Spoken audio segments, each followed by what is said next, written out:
Sahabat yang dicintai Allah, alhamdulillah pagi hari ini saya sedikit mencoba untuk melatih badan dan mengeluarkan keringat ya. Dan subhanallah, kalau kita lihat ternyata Nabi SAW juga sudah menganjurkan kepada kita. Apa anjuran Nabi SAW? Dalam sebuah hadis sahih disebutkan Nabi SAW bersabda, "Laisal lahu illa fi thalathah." Tidak ada hiburan kecuali dalam 3 hal. Jadi ternyata Nabi SAW mengajarkan kepada kita ketika kita ingin mendapatkan hiburan dalam hidup ini. Dan ternyata 3 hal ini dianjurkan oleh Nabi SAW bagi kita yang ingin melakukan hiburan-hiburan sesuai dengan sunnah. 1 di antara 3 disampaikan oleh Nabi SAW, ta'dibur rajul farasak. Ketika seseorang itu mencoba untuk melatih kudanya. Melatih kuda di sini bukan hanya sekedar ketika seseorang itu melatih kuda, bukan hanya sekedar seseorang itu berkuda, ini memang paling bagus. Tetapi ini mewakili. Apa yang diwakili oleh Nabi SAW?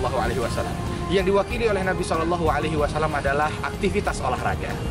Karena tadi al-faras, menunggangi kuda, itu masuk salah satu dari cabang olahraga.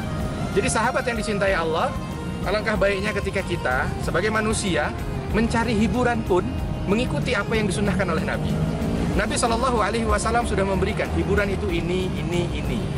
Jadi jangan hanya sekedar kita ketika mencari hiburan, yang penting saya senang, tidak peduli itu halal atau haram. Salah. Hati-hati. Islam agama yang lengkap.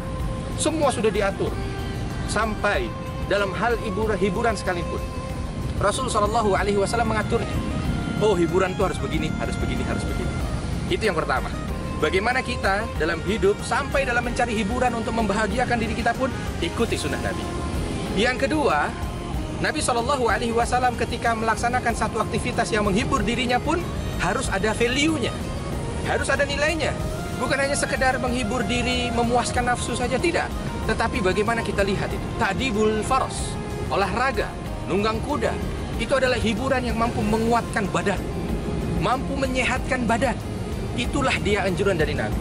Sampai pada taraf hiburan sekalipun, itu harus memiliki nilai dalam kehidupan manusia. Harus menyehatkan, harus memberi dampak positif. Ya, wabil khusus, dampak positif yang bukan hanya sekedar dunia saja, tapi dunia dan akhir. Yang ketiga yang bisa kita ambil pelajaran dari sini, bagaimana Nabi SAW mengajarkan kepada kita sebagai seorang muslim dalam semua lini.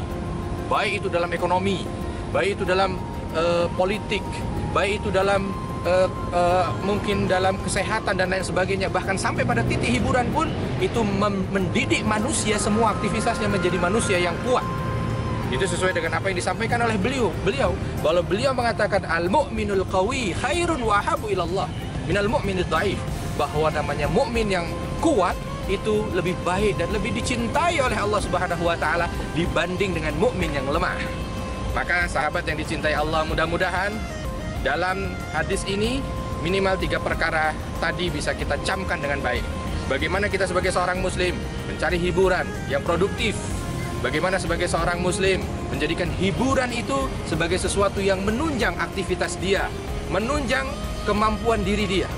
Lalu ketika mencari hiburan, hiburannya pun itu mampu untuk menjadikan dia menjadi manusia yang dicintai oleh Allah Subhanahu wa taala. Semoga ini bisa memberikan inspirasi bagi kita dan membuat kita lebih cerdas dalam beribadah.